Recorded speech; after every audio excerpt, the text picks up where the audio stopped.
Many of you know from years of listening to me preach about the environment on Ingathering Sunday, many of you know that I have an affection for a somewhat old-fashioned word, for nature. A word that encompasses the broad, unexplored expanse of the universe. And that word is creation. That word is creation. Creation is a biblical term and a theological one, implying, for me at least, not an anthropomorphic creator God so much as the idea of a broad ecology that is constantly evolving, growing, creating, and recreating. And that is why on Ingathering Sunday, we actually usually go back to the creation story in the Bible. But we didn't today. I had other readings in mind. So right now I would like to start with some words from that story, and from a part of the story that I think you all probably know. Here they are. From Genesis chapter 1, verse 23. So God drove Adam and Eve from the Garden of Eden and sent them to till the soil from which they had been taken. So God drove Adam and Eve from the Garden of Eden and sent them to till the soil from which they, Adam and Eve, had been taken. Now, while we tend not to think of this story as literally true, it still contains a truth, doesn't it? We human beings, born of the earth, out of soil and water, must, like all other living things, fight and labor to draw our sustenance, our means of life, from the earth. In our religious imagination, where the story of Adam and Eve has its home, we are expelled. We are set apart by our own actions from the comparative ease of that mythological original garden. And we're sent away because, frankly, we haven't been very good gardeners. We haven't been very good stewards of this gift of creation. So that whole bit in the Bible about the snake, right, and the knowledge of good and evil, all of that is about the concept of hubris. It's about placing ourselves and our own needs over the ecological needs of the larger organism of creation. It is hubris to think that our human abilities will be able to solve every problem, and we know this. Yet all of us are guilty of this human paradigm occasionally. Part of our challenge as people of faith is to recognize that we lost our place in the garden. We polluted it. We abused it. And we continue to do so to this day. I think most people tend to consider gardens as part of the natural world, right, as part of nature. Even failed gardeners like myself think of our work as a way of being close to the wildness, even as we try to domesticate it. But of course, gardens themselves are human constructs too. And they exist because we human beings maintain them. The garden outside the church with its tomatoes and watermelons and basil and flowers exists because people in this room take care of it. The plants we have chosen for it are always at risk from weeds and weather and the family of rabbits that live under the ramp by the side door.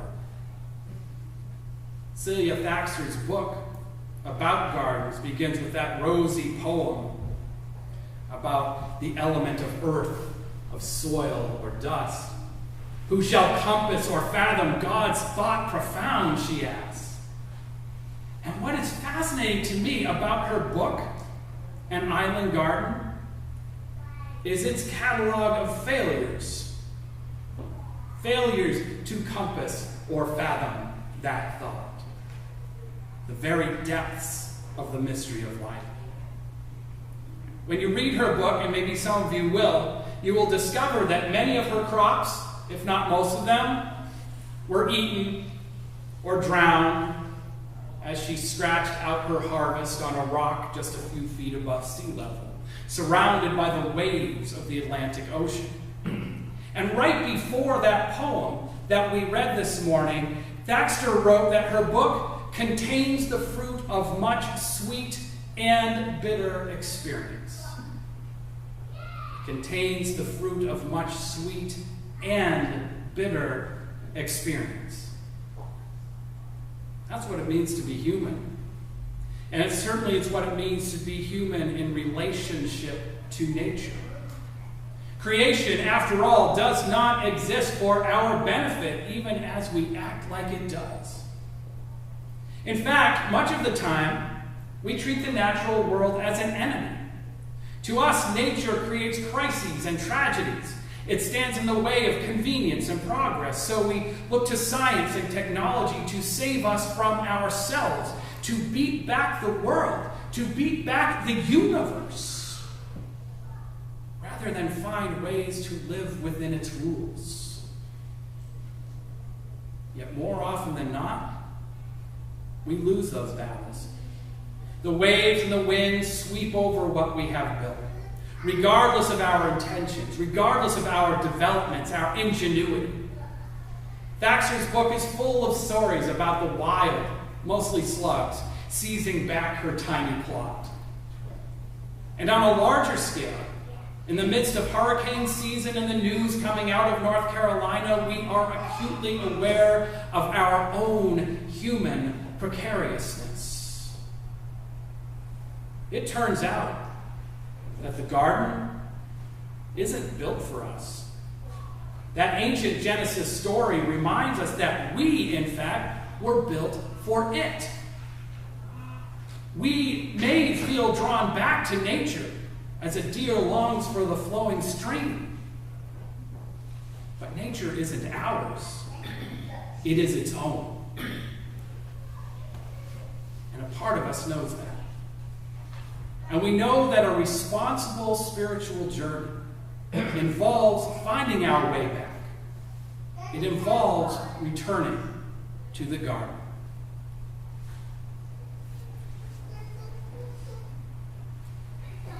Now, our spirits, our souls know this, and our religious traditions know this as well. This is, in fact, the reason for retreats to beautiful natural settings like the Isles of Shoals, or like the mountains and the other hard-to-reach places that surround us. It is the reason for many of the journeys that we commemorate on this day with our water. We know that on some level, to the extent that we can inconvenience ourselves and allow the wildness, allow the life unstructured to intrude in our lives and agendas, we know that we can find a closeness to nature that will remind us of our own pretty much rejected or perhaps voluntarily abandoned place. Now, I'm bringing this up today because we are participating in the Ingathering ritual for more than personal reasons. That would defeat the point, wouldn't it? For the human bonds we are reinforcing are not the whole of the bonds we seek. Every year we dedicate this second service to a ritual act that connects us to each other, but also reconnects us to the earth and to the universe that gives us life.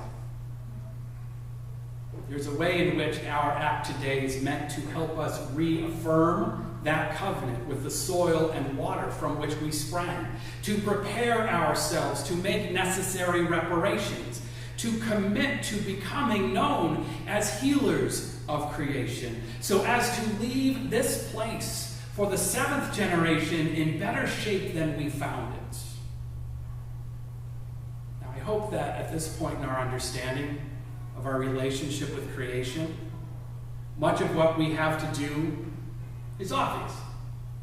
We know, roughly, because we pay attention. We know the sorts of personal changes we need to make. And we know, roughly, the sorts of regulations we need to, in some cases, restore, and in all cases, to expand and to enforce. We already know these things. There are climate treaties, there are clean water acts, and any number of other rules, local, national, and global, that need our support, that need our voices. They need us to speak from platforms such as this church to protest their weakening. And there are any number of local and personal initiatives that we need to take responsibility for, to witness to in a better way. But as with all transitions, this is difficult. This is hard stuff that we try to do. We are struggling to break personal, cultural, and economic dependencies that didn't just appear overnight. And so our ritual today, our water gathering, is also a sort of confession. A confession to having once again fallen short while still committed to keep on trying. Still committed to keep on trying to get back to the garden. So let's take a moment now in silence to consider that commitment to renew our own place and the place of all humanity in the midst of the garden, in the midst of creation.